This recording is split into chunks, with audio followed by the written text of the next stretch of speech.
राम राम दोस्तों। आज हम MPPSC द्वारा जारी किए गए नए सिलेबस फुल डिटेल में चर्चा करेंगे। साथ में हम 2023 जो ओल्ड सिलेबस है उसको भी साथ में लेते चलेंगे और देखेंगे कि नए वाले सिलेबस में क्या परिवर्तन हुआ है। सबसे पहले हम देखते हैं कि परीक्षा पैटर्न में कुछ बदलाव हुआ है। तो यहाँ दिया गया परीक्षा पैटर्न में कोई बदलाव नहीं हुआ है। जैसे पहले परीक्षा का पैटर्न था वैसे ही। जैसे राज्य सेवा परीक्षा के 3 क्रमिक चरण होते थे। पहला चरण होता था कि राज्य सेवा प्रारंभिक परीक्षा प्री होती थी जो OMR सीट पर आधारित थी।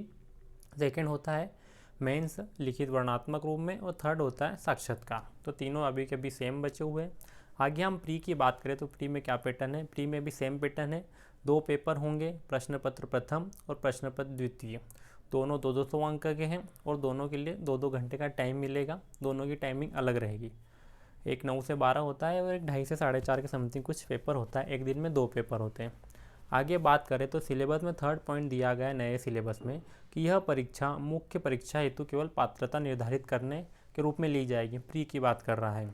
इस परीक्षा में प्राप्त अंकों के आधार पर अभ्यर्थियों का मुख्य परीक्षा हेतु योग्य अहर घोषित किया जाता है। केवल क्वालिफाइंग एग्जाम में अंतिम चयन सूची केवल मुख्य परीक्षा तथा साक्षात्कार में प्राप्त अंकों के आधार पर निर्मित की जाएगी। चयन सूची के लिए केवल मुख्य परीक्षा और इंटरव्यू के नंबर जोड़े जाते हैं। प्री केवल क्वालिफाइंग एग्ज़ाम है। आगे अगर हम बात करें तो नए सिलेबस में जो चौथा पॉइंट दिया गया है वो है कि दोनों प्रश्न पत्र बहुविकल्पी प्रश्न होंगे। प्रत्येक प्रश्न के लिए 4 संभावित उत्तर होंगे जिन्हें ABCD में समूहित किया जाएगा, जिनमें से एक उत्तर सही होगा। उम्मीदवार से अपेक्षा की जाती है कि वह उत्तर पुस्तिका में उसके द्वारा निर्णय सही माने गए ABCD में केवल एक उत्तर पर गोला काला करे। माइनस मार्किंग का कोई इसमें लिखा नहीं गया, मतलब माइनस मार्किंग नहीं है। अभी भी माइनस मार्किंग का कोई प्रावधान नहीं किया गया। अगला दिया गया कि 2-2 अंकों के 100 प्रश्न होंगे। प्रत्येक प्रश्न की समयावधि 2 घंटे होगी। प्रारंभिक परीक्षा हेतु सामान्य अध्ययन तथा सामान्य अभिरुचि परीक्षण के विस्तृत पाठ्यक्रम पृष्ठ 2 में यथानिहित सिलेबस नीचे दिया गया है। चौथा पॉइंट कहता है कि हिंदी एवं अंग्रेजी में होगा। प्रश्न पत्र के पाठ्यक्रम में सम्मिलित बिंदु क्रमांक 7 हिंदी भाषा में बौद्ध गम्यता कौशल के प्रश्न सिर्फ हिंदी में होंगे। जो सेकंड पेपर है जिसमें हिंदी पूछी जाती है उसके क्वेश्चन केवल हिंदी में होंगे। अगला 5वां पॉइंट बता रहा है जिसमें थोड़ा सा परिवर्तन है। पहले पुराने सिलेबस में क्या था कि जो प्री के बाद जो प्रोविजनल आंसर की जाती है उसके बाद जो आपत्ति लगाई जाती है उसके लिए पुराने सिलेबस में 7 दिन की अवधि दी गई थी। लेकिन अब दिया गया है कि केवल 5 दिन में ही आप आपत्ति लगा सकते हैं। आपत्ति के लिए आप केवल 5 दिन निर्धारित किए हैं आयोग ने। बाकी सेम पैटर्न है, दोनों में कोई दिक्कत नहीं, बस 7 और 5 का ये चेंजेस किया गया है। आगे बात करें तो आगे सब पॉइंट सेम है, जिसमें से मुख्य बात अपन देख लेते हैं। गलत उत्तर दिया गया और विकल्प तक प्रावधिक उत्तर कुंजी संशोधित किया जाए। अगर प्रोविजनल है उसके बाद अगर कोई आपत्ति लगती है तो आंसर चेंज किया जा सकता है। प्रश्न हिंदी तथा अंग्रेजी अनुवाद में भिन्नता की स्थिति में हिंदी अनुवाद को मान्य होगा। हिंदी अनुवाद को प्रमुखता दी गई है। ऐसे प्रश्न जिनके दिए गए विकल्पों में से एक से सही उत्तर अधिक है, दोनों को मान्य किया जाएगा। ऐसे प्रश्न जिनको डिलीट किया गया है उनके दोनों अंक सभी को दिए जाएंगे। ऐसे प्रश्न जिनके दिए गए विकल्पों में एक ही सही उत्तर न हो तो प्रश्न को विलोपित किया जाएगा। 5वां पॉइंट है वही 5 दिन की अवधि के उपरांत आप आपत्ति लगा सकते हैं और उपरोक्त अनुसार परीक्षण उपरांत समिति द्वारा विलोपित किए गए प्रश्नों के लिए प्रश्न पत्र में उपस्थित सभी परीक्षार्थियों को प्रश्न के पूर्णांक प्रदान किए जाएंगे। अगर समिति द्वारा कोई प्रश्न डिलीट किया जाता है तो डिलीट प्रश्न के क्वेश्चन के जो मार्क्स हैं वो सभी को डिस्ट्रीब्यूट किए जाएंगे, मतलब 2-2 नंबर सभी को मिलेंगे। पहले डिलीट हो जाता था तो वो क्वेश्चन के नंबर किसी को नहीं मिलते थे पहले इसमें, हालांकि 2023 में भी सबको मिले हैं डिलीट के। आगे बात करें 24 में तो वही पैटर्न सेम है कि 20 गुना प्री के विद्यार्थियों को लिया जाएगा और 40% अनिवार्य है पेपर क्वालिफाई करने के लिए, मतलब दोनों क्वेश्चन में आपको 40% तो लाना ही है। मैं इसमें यही क्राइटेरिया, लेकिन OBC ST इनके लिए 30% का प्रावधान दिया गया है। आगे बात करें सिलेबस की और मुख्य बातों में तो बाकी सब सेम है, कोई प्रावधान नहीं है, सेम टू सेम है। और ये लास्ट में एक पॉइंट दिया गया है कि राज्य वन सेवा प्रारंभिक परीक्षा की मेरिट सूची प्रथम व द्वितीय दोनों प्रस्तों के प्राप्तांक को जोड़कर तैयार की जाए। पहले भी ऐसा ही होता है। आप बात कर लें हम सिलेबस की, तो सिलेबस में क्या क्या परिवर्तन हुआ है। इस साइड हमारे पास 2024 का सिलेबस है, यह हमारे पास लिखा हुआ है 2024, और इस साइड है हमारे पास 2023 का सिलेबस। अगर 2024 के प्री के सिलेबस की बात करें तो इसमें पहली यूनिट दी गई है भारत का इतिहास, और 2023 में यहाँ पर था मध्य प्रदेश का इतिहास, संस्कृति एवं साहित्य। अगर 24 के सिलेबस में परिवर्तन की बात करें तो पहले यूनिट के अंतर्गत इन्होंने दिया है भारत का इतिहास। इतिहास में इन्होंने बहुत सारा परिवर्तन कर दिया। अब जो हिंदू धर्म से संबंधित है उन चीज़ों को ज़्यादा बढ़ावा दिया है, जैसे संकल्पना और विचार, प्राचीन भारतीय ज्ञान, परंपरा, भारतवर्ष, वेद, उपनिषद, आरण्यक, ब्राह्मण ग्रंथ, षडदर्शन, स्मृतियाँ, रीत सभा समिति, गणतंत्र, वर्णाश्रम, पुरुषार्थ, ऋण, संस्कार, पंच महायज्ञ, कर्म का सिद्धांत, बोधिसत्व, तीर्थंकर, ये पूरा एकदम क्लियर कट लिख दिया है। इनसे मतलब क्वेश्चन आना ही है। और ये सिलेबस की खास बात ये है कि क्वेश्चन सिलेबस के अनुसार ही आयोग पूछता है आजकल। तो बस सिलेबस में जो टॉपिक दिए गए हमने को वही तैयार करना, ज़्यादा इधर उधर नहीं भटकना है। सेकंड दिया है पहली यूनिट में कि प्राचीन एवं मध्यकालीन भारत के इतिहास की प्रमुख विशेषताएं, घटनाएं, उनकी प्रशासनिक, सामाजिक तथा आर्थिक व्यवस्थाएं। सेकेंड लाइन में उसने प्राचीन पूरा इतिहास और मध्यकालीन पूरा इतिहास समाहित कर दिया है। थर्ड लाइन की बात करें जिसमें दिया है भारत की सांस्कृतिक विरासत, कला, प्रारूप और साहित्य, पर्व एवं उत्सव, मतलब सांस्कृतिक दे दिया है इसमें। अगला पॉइंट दिया है 19वीं एवं 20वीं शताब्दी में सामाजिक तथा धार्मिक सुधार आंदोलन।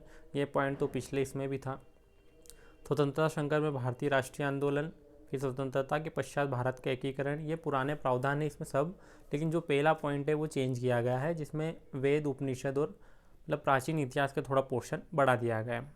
अब बात करें सेकेंड यूनिट की 2024 की। 2023 में तो सेकेंड यूनिट भारत का इतिहास था, लेकिन इसमें है मध्य प्रदेश का इतिहास एवं संस्कृति। सेम वही है, ऊपर नीचे कर दिया। पिछले इसमें यूनिट पहले थी एमपी की, इसमें सेकेंड यूनिट कर दी। उसमें बात करें तो सेम वही का वही दिया हुआ है, जैसे मध्य प्रदेश के इतिहास की महत्वपूर्ण घटनाएं, प्रमुख राजवंश, स्वतंत्रता आंदोलन, मध्य प्रदेश का योगदान, मध्य प्रदेश की प्रमुख कला एवं स्थापत्य कला, मध्य प्रदेश की प्रमुख जनजातियाँ एवं उनकी बोलियाँ, मध्य प्रदेश के प्रमुख त्यौहार, लोक संगीत, लोक कला एवं लोक साहित्य, मध्य प्रदेश के प्रमुख साहित्यकार और उनकी कृतियाँ, मध्य प्रदेश के प्रमुख धार्मिक, सांस्कृतिक एवं पुरातात्विक पर्यटन स्थल, मध्य प्रदेश में विश्व धरोहर स्थल, मध्य प्रदेश प्रमुख जनजाति व्यक्तित्व। ये सेम टू सेम जो पहले दिया गया था वही का वही कॉपी कर दिया। इसमें कोई चेंजेस नहीं हुआ है। मध्य प्रदेश के इतिहास एवं संस्कृति वाली यूनिट में हम देख सकते हैं ये सेम 2023 में लिखा है, मध्य प्रदेश का इतिहास, संस्कृति एवं साहित्य। सेम टू सेम पॉइंट है, एक भी पॉइंट चेंज नहीं है, सेम टू सेम। आगे बात करें हम अगर यूनिट थर्ड है की, तो यूनिट थर्ड है भारत का भूगोल, और पुराने वाले इसमें मध्य प्रदेश का भूगोल था। नए वाले सिलेबस में तीसरी यूनिट भारत का भूगोल है और चौथी यूनिट दे देगा मध्य प्रदेश का भूगोल। अब देखते हैं भारत का भूगोल पुराने और नए में क्या क्या परिवर्तन हुए हैं।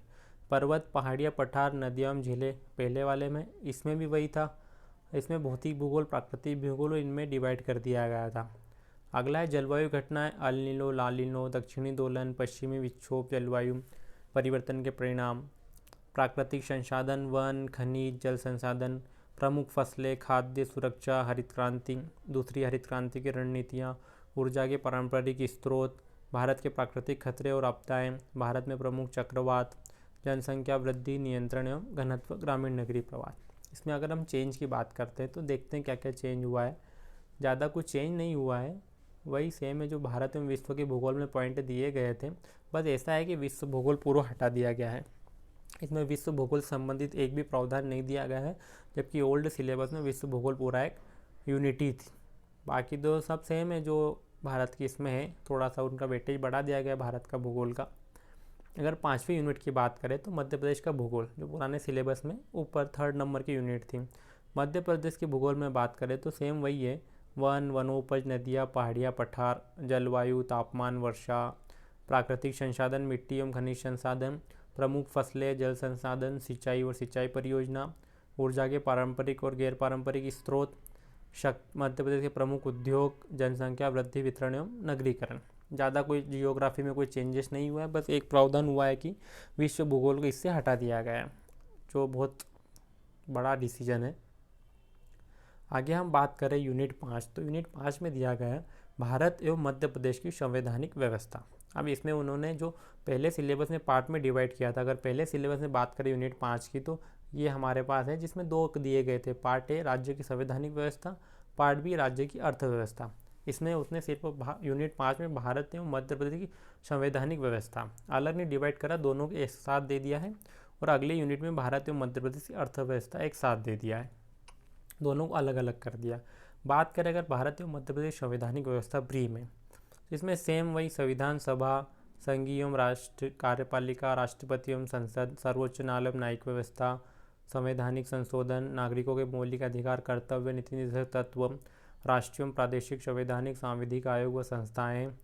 ये जो है राष्ट्रीय एवं प्रादेशिक संवैधानिक और संवैधानिक आयोग एवं संस्थाएं पुराने सिलेबस में अलग से यूनिट नंबर 10 में दी गई थी, लेकिन इसमें ये स्पष्ट पॉलिटी के अंदर डाल दिया गया है। फिर मध्य प्रदेश की संवैधानिक व्यवस्था, राज्यपाल, मंत्रिमंडल, विधानसभा, मध्य प्रदेश में पंचायती राज, मध्य प्रदेश में सुशासन। ये सुशासन वाला एक पोर्शन शायद मेरे को लग रहा है कि बढ़ गया है। पुरानी इसमें अगर बात करें तो मध्य प्रदेश वाले पोर्शन में कहीं दिया है, मध्य प्रदेश सैनिक व्यवस्था, शासन वाला पोर्शन इसमें थोड़ा सा एक बड़ा है। अगर यूनिट 6 की बात करें, भारत एवं मध्य प्रदेश की अर्थव्यवस्था 2024 के सिलेबस में, तो भारतीय अर्थव्यवस्था में मध्य प्रदेश की वर्तमान स्थिति, मध्य प्रदेश की जनसंख्या, मानवीय संसाधनों का विकास, शिक्षा, स्वास्थ्य एवं कौशल, सतत विकास लक्ष्यों में मध्य प्रदेश की प्रगति, मध्य प्रदेश में कृषि, उद्योग, एमएसएमई एवं अधोसंरचना का विकास, आत्मनिर्भर मध्य प्रदेश, एक जिला एक उत्पाद, मध्य प्रदेश में बौद्धिक संपदा अधिकार, भारतीय अर्थव्यवस्था की नवीन प्रवृत्तियाँ, कृषि, उद्योग एवं सेवा क्षेत्र, वित्तीय संस्थाएं, रिजर्व बैंक, वाणिज्यिक बैंक, सेबी, गैर बैंक की वित्तीय संस्थाएं, भारत की विदेशी व्यापार की नीतियाँ हैं, G20, सार्क, एशियन। इसमें थोड़ा सा बदलाव हुआ है, इस वाली यूनिट में थोड़े से चेंजेस है, इकोनॉमी को थोड़ा बढ़ावा दिया गया है जो मध्य प्रदेश से रिलेटेड है। अगर यूनिट 7 की बात करें तो यूनिट 7 में सेम वही है जो पिछली बार था, कुछ ज़्यादा परिवर्तन देखने को नहीं मिल रहे हैं। फिर भी एक बार रीडिंग मारते, थोड़ा सा चेंजेस है। यूनिट 7 में बात करें 2024 की सिलेबस में, तो इसमें दिया गया है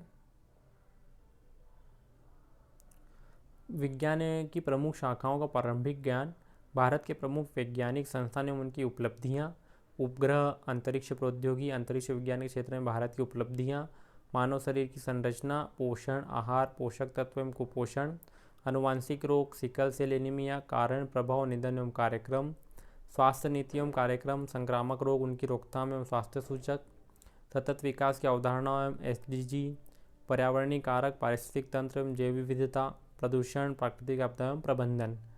लगभग सेम है, लेकिन थोड़ा सा बदलाव हुआ है। अगर 2013 में बात करें तो ये कम थोड़ा सा दिया गया था, लेकिन खाद्य प्रसंस्करण हटा दिया है। खाद्य प्रसंस्करण इस वाले इसमें नहीं दिया गया है, लेकिन वो पर्यावरण के अंतर्गत आ जाएगा 2024 के अंतर्गत। पोषण, आहार, पोषक तत्व एवं कुपोषण इसमें भी शामिल हो सकता है। आगे बात करें हम अगर यूनिट 8 की, तो वही सेम है। अंतर्राष्ट्रीय, राष्ट्रीय और मध्य प्रदेश समसामयिक घटनाएं, अंतर्राष्ट्रीय, राष्ट्रीय और मध्य प्रदेश की। अगर पुराने इसमें बात करें तो उसमें खेल भी दिया हुआ था शायद। पुरानी नंबर के यूनिट हम देखते हैं, अगर यूनिट नंबर 8 ही है। मध्य प्रदेश के व्यक्तित्व एवं संस्थान, महत्वपूर्ण घटनाएं, भारत में मध्य प्रदेश प्रमुख खेल संस्थाएं, खेल प्रतियोगिता में पुरस्कार। खेल वाला पोर्शन शायद हटा दिया है, जो करेंट में मेरे को लग रहा है कि शामिल हो सकता है। ये वही है, समसामयिक घटनाएं डाल दी, इसके अंतर्गत स्पोर्ट्स भी आ जाएगा। स्पोर्ट्स से संबंधित जो भी घटनाएं कोई सा भी हुआ है वो शामिल हो जाएगा। अगर पुराने सिलेबस की बात करें तो उसमें स्पष्ट खेल संस्थाएं, खेल प्रतियोगिता में पुरस्कार लिखा हुआ था इस वाली यूनिट नंबर 8 में, लेकिन इसमें ये प्रावधान नहीं है। अगर यूनिट नंबर 9 की बात करें तो इसमें ज़्यादा चेंजेस नहीं हुए हैं। इसमें पर ये स्पष्ट लिख दिया गया है, सूचना एवं संचार प्रौद्योगिकी के अंतर्गत कंप्यूटर का आधारभूत ज्ञान। पुरानी यूनिट पे कंप्यूटर का आधारभूत ज्ञान जैसा कोई नहीं लिखा गया था। फिर बाकी सेम है, इलेक्ट्रॉनिकी, सूचना संचार प्रौद्योगिकी, robotics, artificial intelligence, cyber security, e governance, internet तथा सोशल नेटवर्किंग प्लेटफॉर्म। प्लस एक पोर्शन बढ़ा दिया है कंप्यूटर का आधारभूत ज्ञान, मतलब इससे कंप्यूटर का पूरा सब आ गया है। कंप्यूटर से रिलेटेड सब जानकारी आपको अब पढ़ना है। पहले क्या था, यही पोर्शन थे, इनसे ही पूछते थे, लेकिन थोड़ा सा सिलेबस बढ़ाया गया है। यूनिट 10 को पूरी तरीके से चेंज कर दिया गया। जो यूनिट पुराने 10-2000 सिलेबस में थी आयोग, वो आयोग यूनिट 10 से हटा दिए गए हैं और संपूर्ण आयोग अब पॉलिटी के अंतर्गत डाल दिए गए हैं। और यूनिट 10 में अब नई यूनिट आई है जो हमारे पास है, मध्य प्रदेश की जनजातियाँ, विरासत, लोक संस्कृति एवं लोक साहित्य। जो ऊपर भी हम पढ़ चुके हैं लोक साहित्य, वो इसमें और रिपीट हुआ है। जिससे मध्य प्रदेश में जनजातियों का भौगोलिक विस्तार, जनजातियों से संबंधित संवैधानिक प्रावधान, जनजातियों का वेटेज बढ़ा है, सेकेंड पॉइंट है मध्य प्रदेश की प्रमुख जनजातियाँ, विशेष पिछड़ी जनजातियों, घुमंतू जनजातियाँ, जनजातियों कल्याण के लिए योजनाएं, मध्य प्रदेश की जनजातीय संस्कृति, परंपराएं, विशिष्ट कलाएं, त्यौहार, उत्सव, भाषा, बोली। और मतलब स्पष्ट बात है कि जनजाति वाला पोर्शन बढ़ा दिया गया। आपको अब जनजातियाँ बहुत डीप में पढ़ना पड़ेगी। अगला पॉइंट है मध्य प्रदेश की जनजातियों का भारत के स्वतंत्रता आंदोलन में योगदान एवं राज्य के प्रमुख जनजातीय व्यक्तित्व। मध्य प्रदेश में जनजाति संबंधित प्रमुख संस्थान, संग्रहालय और प्रकाशन। अगला लास्ट पॉइंट है मध्य प्रदेश की लोक संस्कृति एवं लोक साहित्य। ये रहा हमारा प्री का सिलेबस। थोड़ा बहुत नहीं, बहुत सारा चेंजेस है। यूनिट 10 पूरी चेंज की गई है और बहुत सारा ऊपर नीचे किया गया है। इकोनॉमी का वेटेज बढ़ा दिया गया है, एक यूनिट अलग से इकोनॉमी की दे। ये पुराने सिलेबस में इकोनॉमी के साथ पॉलिटी भी थी, तो इकोनॉमी के क्वेश्चन कम आते थे। जैसे ये संवैधानिक व्यवस्था और अर्थव्यवस्था, और ऊपर भी इकोनॉमी का उतना वेटेज नहीं था, राज्य की था। यह अर्थव्यवस्था संविधान के साथ दोनों को अलग कर दिया गया है। नए सिलेबस में इकोनॉमी भी अलग से है, पॉलिटी भी अलग से, मतलब क्वेश्चन आना है, इकोनॉमी से भी आएंगे, संविधान से भी आएंगे। अगर मोटा मोटा यूनिट की बात करें प्री में, तो पहली यूनिट है 2024 में भारत का इतिहास, दूसरी मध्य प्रदेश का इतिहास, संस्कृति एवं साहित्य, तीसरी भारत का भूगोल, चौथी मध्य प्रदेश का भूगोल। पाँचवीं यूनिट की बात करें तो भारत एवं मध्य प्रदेश की संवैधानिक व्यवस्था, मतलब पॉलिटी आ गई, दोनों की एक साथ, अलग अलग नहीं। छठी में बात करें तो भारत एवं मध्य प्रदेश की अर्थव्यवस्था आ गई, दोनों एक साथ। सातवीं यूनिट विज्ञान, पर्यावरण एवं स्वास्थ्य से संबंधित है। आठवीं यूनिट करंट की है। नवीं यूनिट वही सूचना एवं संचार प्रौद्योगिकी। 10वीं यूनिट की बात करें तो जनजाति, स्पष्ट जनजाति वाला पोर्शन दिया गया है।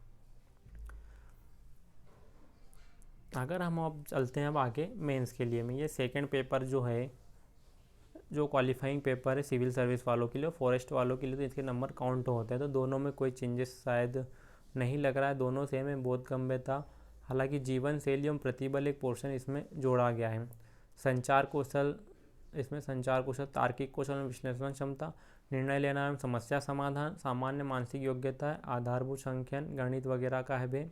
हिंदी भाषा का भी है 10वीं का स्तर। ज़्यादा कोई परिवर्तन नहीं है, बस एक पोर्शन जोड़ा गया है, जीवन शैली और प्रतिबल, बाकी सेम है। अगर आप मेंस के पैटर्न की बात करें, मेंस के पैटर्न में बहुत सारा ऊपर नीचे किया गया है, मतलब बड़ा बदलाव किया गया है।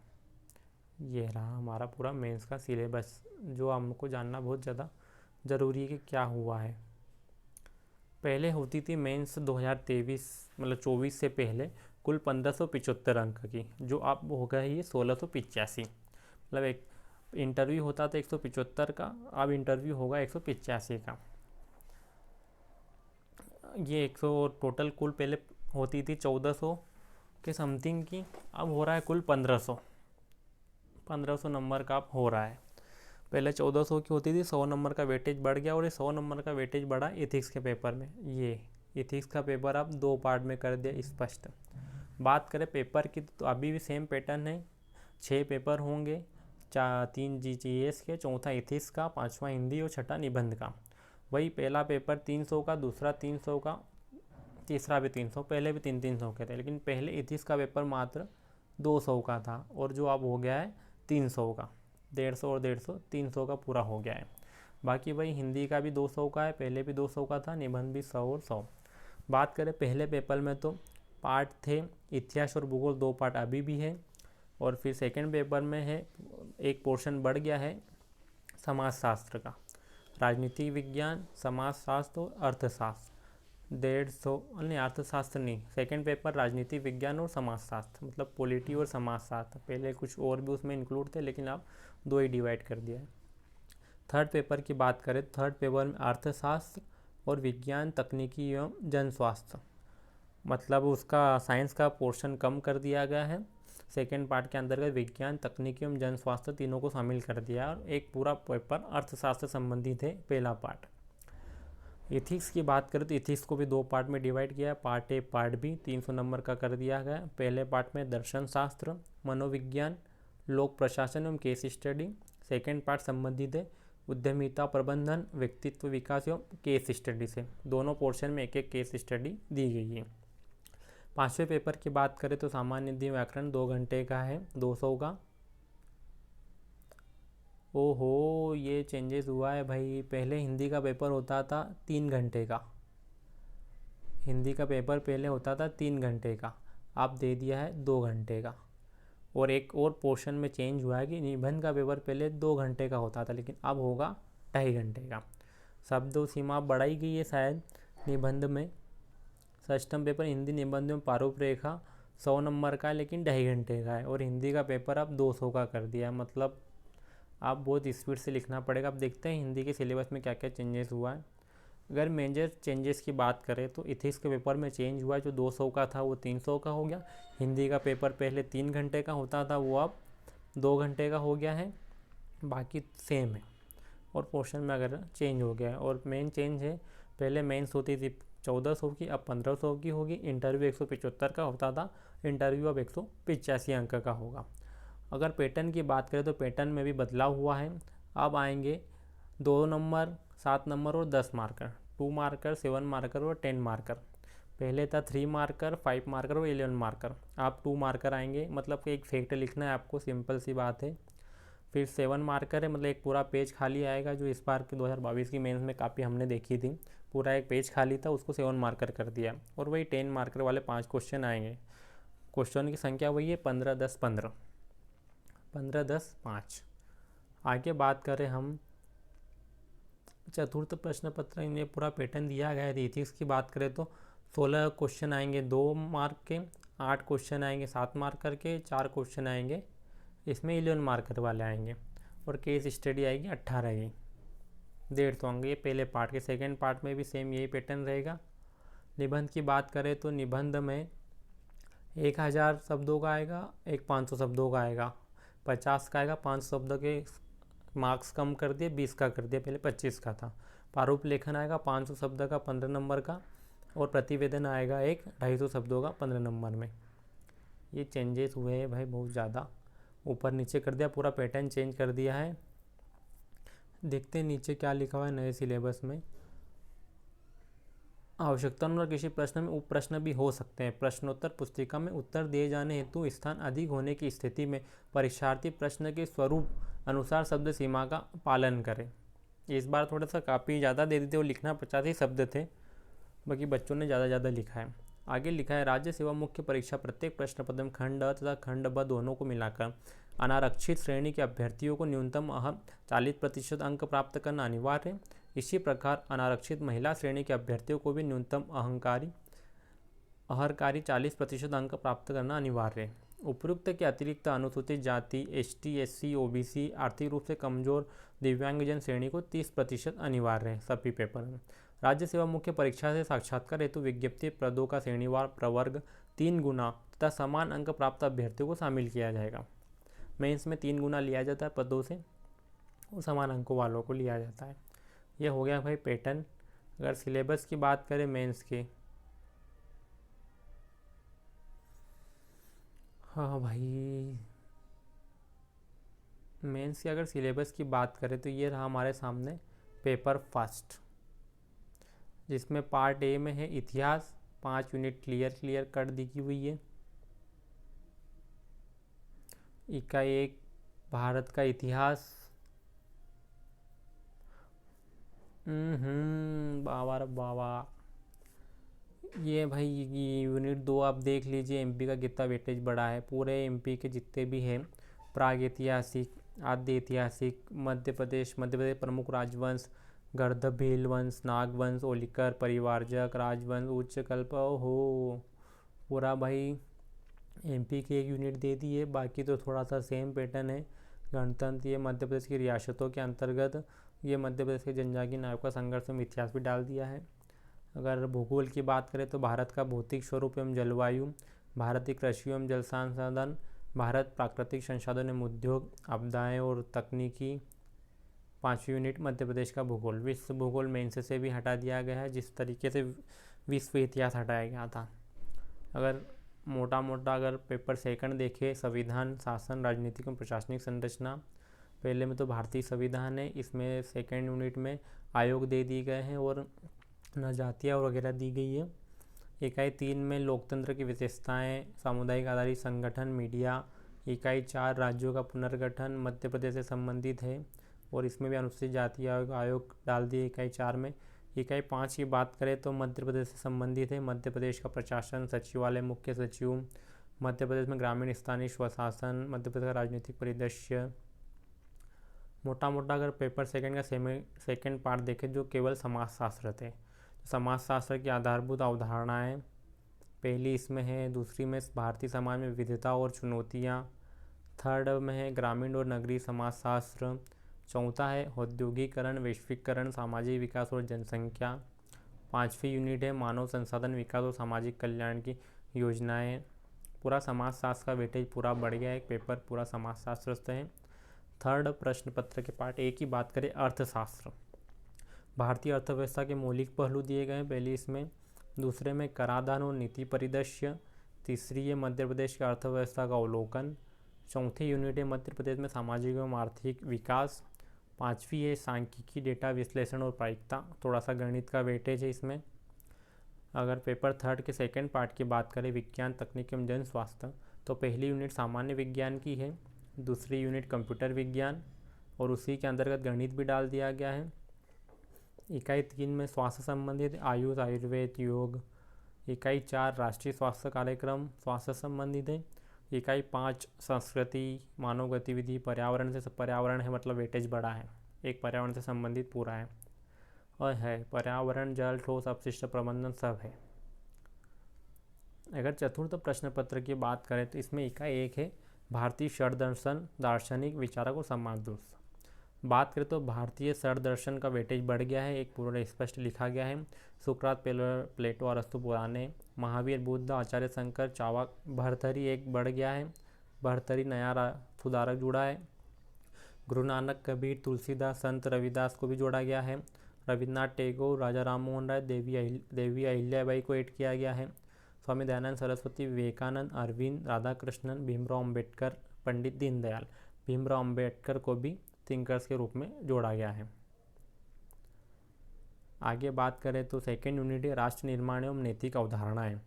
राष्ट्र की अवधारणा, शक्ति घटक, राष्ट्रीय सुरक्षा, हित एवं चरित्र, राष्ट्रीय सुरक्षा संचालन, सशस्त्र सैन्य बल, अंग एवं प्रकार, गुप्तचर एजेंसियां, मूल नैतिक अवधारणा, सद्गुण, अहिंसा, उत्तरदायित्व, भगवद गीता का नीति शास्त्र एवं प्रशासन में उसकी भूमिका। वाह भाई, भगवद गीता का नीति शास्त्र एवं प्रशासन में भूमिका, भगवद गीता जोड़ी गई है।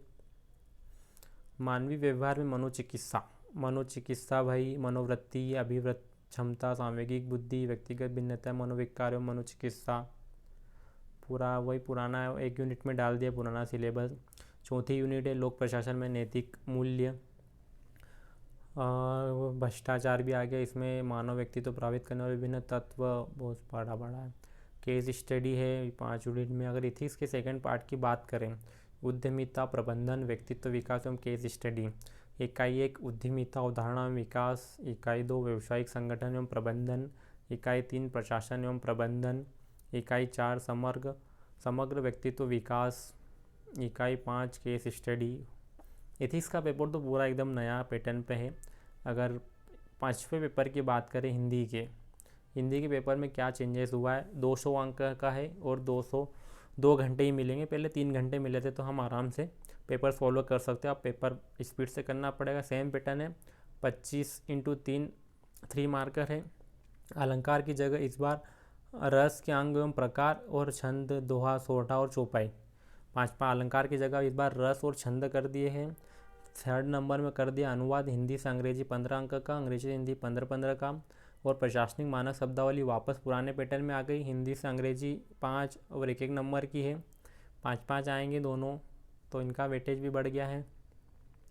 और चौथे पे बात करें, चौथे इसमें आएंगे वही संधि एवं समाज, पुराने इसमें थे विराम चिन्हों की जगह आ गए मुहावरे एवं कहावतें, जो 2 अंक के हैं।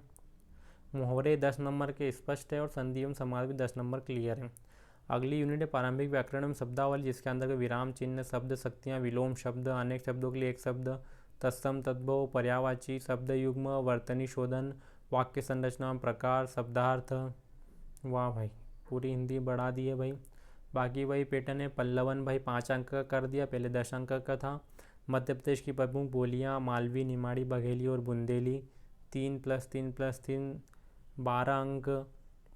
और फिर अपठित गद्यांश भी है, 18 अंक का भाई अपठित गद्यांश कर दिया गया है। ये भाई बोलियाँ दी है, मालवी, निमाड़ी, बघेली और बुंदेली, 3-3 नंबर की आएगी भाई, मालवी भी, निमाड़ी भी, बघेली भी और बुंदेली भी। पूरा सिलेबस भाई हाई क्वालिटी का है भाई। फिर निबंध की बात करें तो निबंध में वही सेम पैटर्न है, टॉपिक दिए गए, 50 अंक का पहला है, पहला निबंध। दूसरे निबंध की बात करें तो 20 अंक का कर दिया, पहले 25 का था। प्रारूप लेखन में शासकीय, अर्धशासकीय, परिपत्र, प्रपत्र, आदेश, प्रश्नांकन, अनुस्मारक 250 शब्दों में 15 अंक का, और प्रतिवेदन, रिपोर्ट राइटिंग, अधिसूचना, नोटिफिकेशन, ज्ञापन, टिप्पण 250 शब्दों में 15 अंकों का किया गया है। चूँकि इस प्रश्न पत्र का उद्देश्य अभ्यर्थी की हिंदी भाषा की अभिव्यक्ति में उसके सामान्य हिंदी के ज्ञान का परीक्षण करना था, इस प्रश्न पत्र का उत्तर देने का माध्यम केवल हिंदी रखा गया है। निबंध पूरा हिंदी में लिखना है। ये हो गया हमारे पास सिलेबस का मोटा मोटा अध्ययन। ये पूरा पैटर्न है 2023-24 एक साथ।